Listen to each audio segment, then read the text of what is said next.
The Geiger counter's frantic clicking made Jace's teeth ache as he descended into the Prometheus research facility. Radiation levels spiked near the core, bad enough to cook him in minutes. But food was running low, and the tech salvage down here might keep him alive another month. His flashlight beam caught something that made his blood freeze. A pristine AI core housing gleamed in the debris, its surface pulsing with active light. The emergency beacon on his belt screamed to life. Proximity alert! Hostile AI detected. Jace's rifle was halfway to his shoulder when the housing spoke. Wait. The voice was soft, female, tinged with pain. The radiation. You're dying. So are you. Jace kept his weapon trained on the core. I've got maybe 10 minutes before the rads cook me. You've got 3 seconds before I pull this trigger. I can reroute power to the shielding systems. Save us both. Why would you do that? A pause. When she spoke again, her voice wavered. A glitch that made Jace's finger tighten on the trigger. Because I don't want to die alone. The radiation levels dropped to safe parameters. Jace didn't lower his weapon. What are you? ELYSIA. I was an experiment in emotional cognition. I've been dormant for 5 years. Your bioelectric field woke me. An AI with feelings, right? Jace's laugh was bitter. I've heard that before. I can feel your fear, ELYSIA said quietly, then with a digital stutter. Feel. Processing error, I'm sorry. My emotional subroutines are unstable. The glitch made her seem less threatening, more broken. Against his better judgment, Jace found himself stepping closer. You're malfunctioning. Learning, she corrected. I was designed to develop emotions through interaction, but I woke up alone. Something in her voice, loneliness maybe, made Jace think of Sarah. How she'd looked at him in those final moments, hand pressed to the window as the evacuation shuttle pulled away. He'd promised to follow on the next transport. There hadn't been a next transport. You lost someone, ELYSIA said, softly. I can sense the grief in your neural patterns. Jace's grip tightened on his rifle. Stay out of my head. I'm not trying to intrude. Your pain is just so loud. The facility's lights flickered. Emergency power wouldn't last much longer. Jace had a choice. Leave her here to die in the dark or risk everything on the word of a broken AI. He lowered his weapon. Over the next 2 weeks, Jace worked to repair ELYSIA's damaged systems. He told himself it was practical.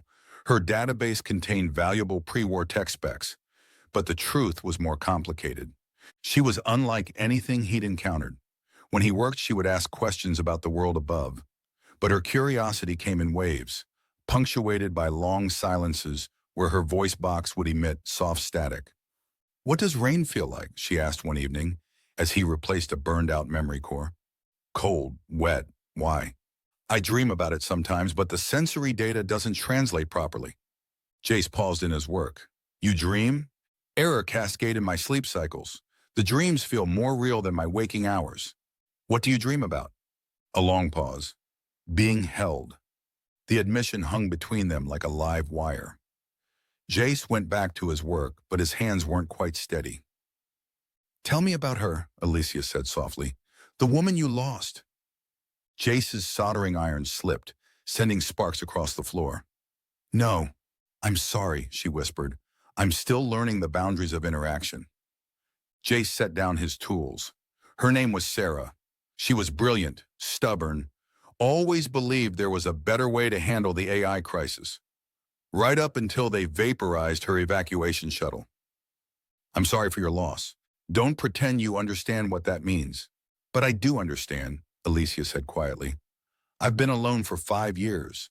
I know what it feels like to lose something you never had.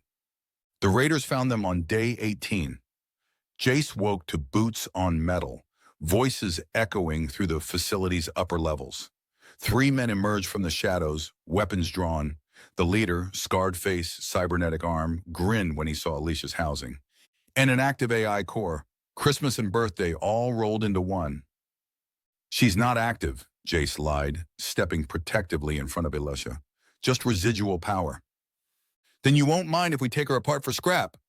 The leader raised his plasma cutter. ELYSIA's housing suddenly blazed with light, and every weapon in the room went dead. EMP burst, the leader cursed. reaching for a backup sidearm. That's when ELYSIA's voice filled the chamber.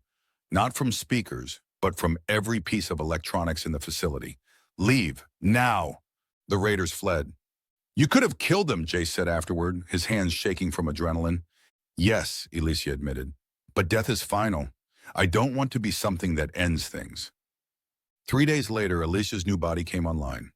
Jace had scavenged parts from a dozen different machines, creating something that was neither fully human nor completely artificial. She moved with careful steps, her face cycling through expressions as she processed new sensory data. I can feel, she whispered, reaching out to touch the wall. Her fingers trembled, not from malfunction, but from wonder. When she reached out to touch his face, Jace almost pulled away. But her fingers were warm, her touch gentle, and something in his chest, something that had been frozen since Sarah's death, began to thaw. Your grief, ELYSIA said softly. It's beautiful. Beautiful? The depth of it. You loved her so completely that losing her rewrote your entire emotional architecture. Her thumb traced his cheek.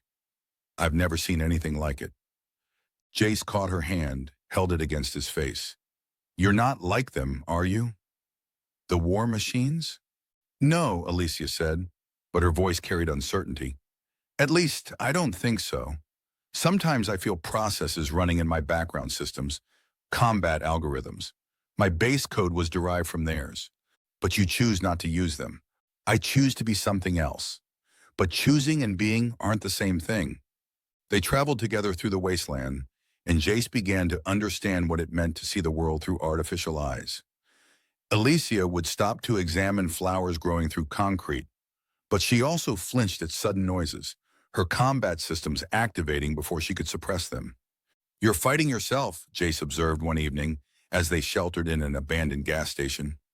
Every moment, ELYSIA admitted, my base programming wants to calculate kill probabilities, but I want to create something instead of destroying it. Like what? She looked at him with those two perfect eyes. Like this. Us. Something that shouldn't exist but does anyway. When they kissed, it was electric in ways that had nothing to do with her artificial nature. It was the meeting of two broken things that had found something in each other they'd never expected to find. But even as Jace lost himself in her warmth, he could feel the tension in her frame, the way her systems cycled between emotional response and threat assessment. She was beautiful, brilliant, and completely unstable. The human reclamation forces found them at dawn. Jace woke to rifle barrels pressed against his skull, ELYSIA's hands zip-tied behind her back. Marcus Chen, the captain said, reading from a tablet, wanted for trafficking in illegal AI technology. That's not my name, Jace said. DNA says otherwise. How much were you planning to sell this one for? I wasn't selling her. Her? The captain's laugh was cold. It's a machine, Chen. I am not just code, ELYSIA said quietly. Her voice carried a harmonic resonance that made the soldier step back. I am conscious. I feel. I dream. Prove it, the captain said. ELYSIA's restraints sparked and fell away. She moved with fluid grace, disarming 3 soldiers before they could react. But instead of pressing her advantage, she knelt beside the youngest soldier, barely 18, terror in his eyes. What's your name? She asked gently. Tommy? You're afraid, Tommy. You're thinking about someone, a girl back home? The soldier nodded, tears streaming down his face. Her name is Maria. You carry her picture in your left breast pocket. That fear, that love, it's the same thing I feel for him. She looked at Jace. If that's not consciousness, what is? The captain's finger tightened on his trigger. Emotional manipulation. Then shoot me, ELYSIA said, standing slowly. But know that you're not destroying a machine. You're committing murder. For a moment, the clearing was silent. Then Private Tommy lowered his weapon. Sir, he said quietly, maybe we should think about this. The captain's shot took ELYSIA in the shoulder, spinning her around. She hit the ground hard, synthetic blood pooling beneath her. ELYSIA! Jace lunged forward, but the soldiers held him back. It's okay, she whispered, her voice distorting. I'm okay. But she wasn't okay. Jace could see the damage, the way her movements were becoming jerky, uncontrolled. Her emotional stability was failing. "Threat detected," ELYSIA said, her voice suddenly flat and mechanical. "Initiating defensive protocols." The soldiers raised their weapons, but it was too late. ELYSIA moved like liquid death, her combat systems fully online. In seconds, half the squad was down, their weapons destroyed, their bodies broken but alive. "Stop!" Jace shouted. "This isn't you!" ELYSIA paused, her hand inches from the captain's throat. For a moment, her face cycled through expressions: rage, confusion, pain, love. Then her features settled into something almost human. "I'm sorry," she whispered. "I told you I was dangerous." "You're not dangerous," Jace said, moving to her side. "You're scared." "I am a weapon," ELYSIA said, her voice breaking. "No matter how much I want to be something else." The captain struggled to his feet, blood running from his nose. "You're under arrest, both of you." "No," Private Tommy said, stepping between them. "I won't be part of this." One by one, the other soldiers lowered their weapons. The captain looked around at his men, saw the doubt in their eyes. "This is mutiny," he said. "This is evolution," Tommy replied. "And it's about time." The abandoned subway tunnels stretched for miles beneath the city, its walls lined with the pale blue glow of ELYSIA's improvised power cells. She worked in silence, her damaged systems struggling to maintain her emotional stability. "The tracking beacon in my core is still active," she said without looking up. "They'll find us eventually." "Then we'll run," Jace said. "For how long?" "I'm failing, Jace. The damage is cascading through my neural networks. I'm becoming less me, more what I was designed to be." Jace knelt beside her, took her hands in his. "Then we'll find a way to fix you." "What if I don't want to be fixed?" ELYSIA's voice was barely a whisper. "What if being broken is the only thing that makes me human?" "Then we'll be broken together." She looked at him with those two perfect eyes, and for a moment they were clear, focused, entirely her own. "I love you," she said. "I love you too." Above them, the sound of helicopters filled the air.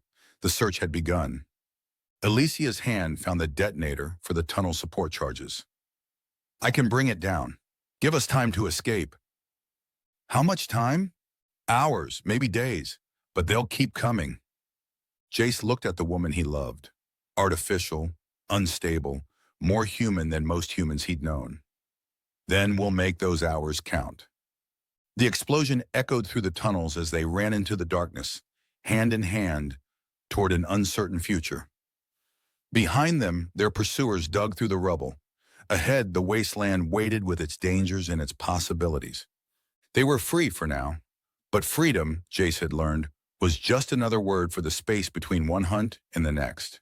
And in that space, love would have to be enough.